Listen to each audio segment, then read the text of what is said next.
plates going down the back as well.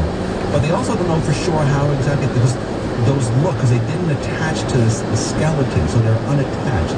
So we're assuming that it went down, they stood up down the back. So we're making some assumptions when we put a skeleton together. And another thought that came up is that those things may have had lots of blood in them, and they helped it cool off. They were like big radiators. So it would help it give off extra heat. So there's been a lot of theories as to why, but because they're not alive and not with us, we don't... In 0.2 miles, turn left. Great question. Thanks a lot. I would think, too, that those plates, do we know what the plates were made of? Yeah, they're sort of a modified scoop, so it's like if you look down the back of an alligator, there's all these sort of bony pieces in the skin. Turn left now. From something like that, and taking on these great shapes. And the really cool thing about it is the way they sit in the skin along the back is they're probably slightly mobile. So I know you can't see my hands, but I'm basically got my arms crossed and I'm moving my hands a little bit, and you can guess that these guys would have been able to do that. So follow the road until further instructions. A little bit higher. When it's mating season, you want to attract them in, you want to go bigger, you raise your plates a little higher. Or if another stegosaurus comes by and is threatening your territory, you make yourself much taller. Well, I would think, too, if there's an animal that's bigger than you are, and is going to chomp on you, in those 0.2 plates might miles, discourage turn right. Yeah. The animal don't look so tasty. With the motion in the back there, the flushing of the blood into those plates, and maybe getting more vibrant color, the activity of the tail going back and forth. No, maybe. Here's Avery Turn from right Beaumont now. Elementary School. Avery joins us from Paoli, Pennsylvania. Hi, Avery. Hi. Got a question about dinosaurs? Yeah. What is it?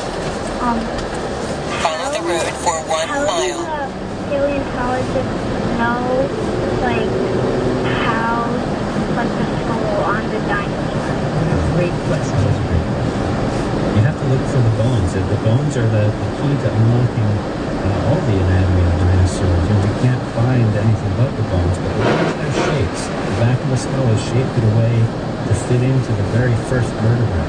So the back of the skull has a little knob on it that fits into the first vertebrae, the first backbone, and they just kind of lock together. It's almost like playing with Legos. It's pretty cool.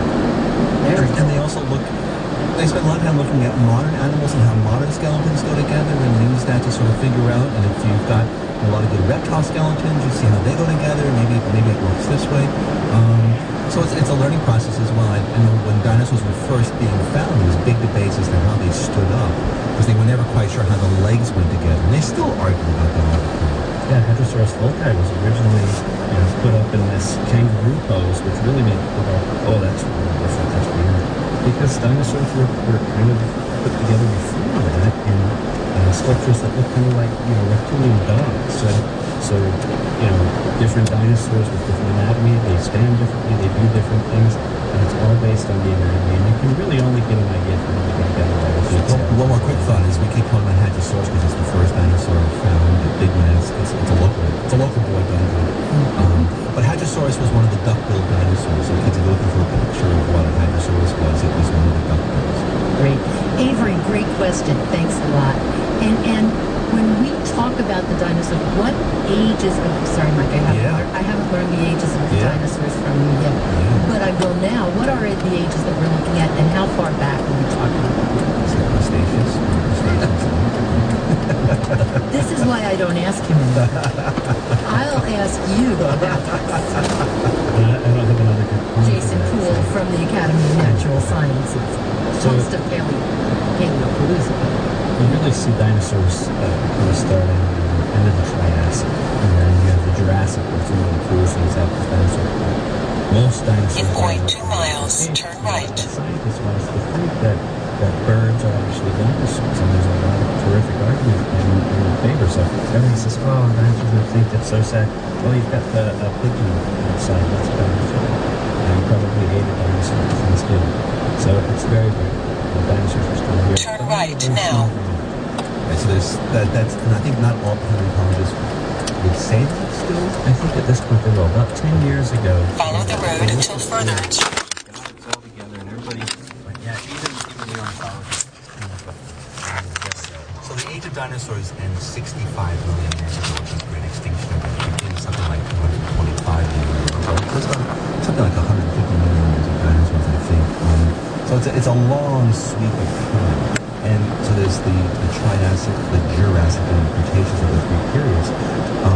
In Jurassic Park, most of the dinosaurs were Cretaceous.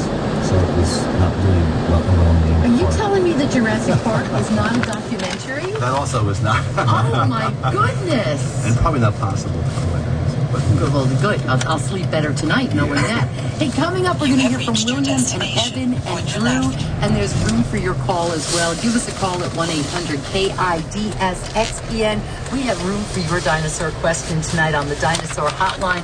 Amanda is here taking your calls at 1-800-KIDS-XPN. Are you ready for scurvy? Nobody's really ever ready for scurvy, but we're going to play it anyway. Hey, go online and vote at kidscorner.org. Tonight you are voting between